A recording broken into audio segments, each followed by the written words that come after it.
According to the American Society of Addiction Medicine, addiction is a treatable, chronic medical disease involving complex interactions among brain circuits, genetics, the environment, and an individual's life experiences.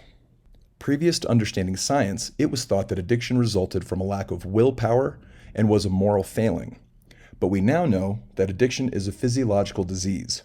It changes the brain structure in ways that can alter the way it works and processes information. To understand how that happens, we start thinking about reward and the brain's natural reward system. The reward pathway's primary function is to reinforce sets of behaviors.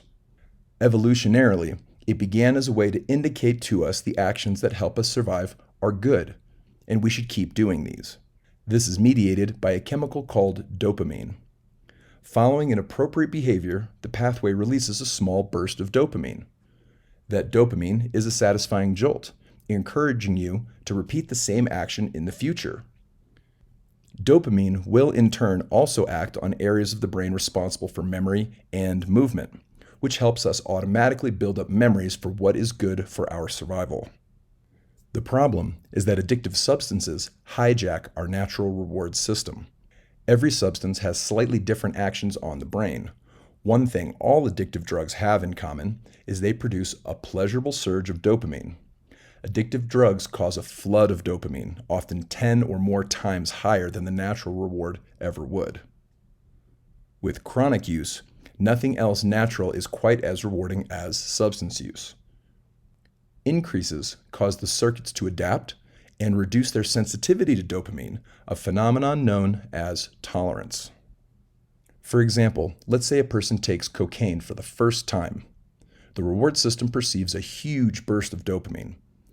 As a person uses more frequently, cocaine will be overstimulating the brain, causing the brain to adapt to these chronically high levels of dopamine. To compensate and adapt to this new normal, the brain reduces the number of receptors available in the reward system and releases less dopamine. As a result, this person will feel the need to increase the amount of cocaine they take so that they can reach the level of high that they are used to. This type of tolerance also disrupts other mechanisms in other regions of the brain involving memory and judgment. As a result, what we witness is drug-seeking behavior driven by habit rather than conscious thought, like a reflex instead of a choice. This biological basis helps to explain why addiction really is a brain disease and not a matter of willpower. The stigma that often accompanies addiction only makes seeking treatment much more difficult for those who need it.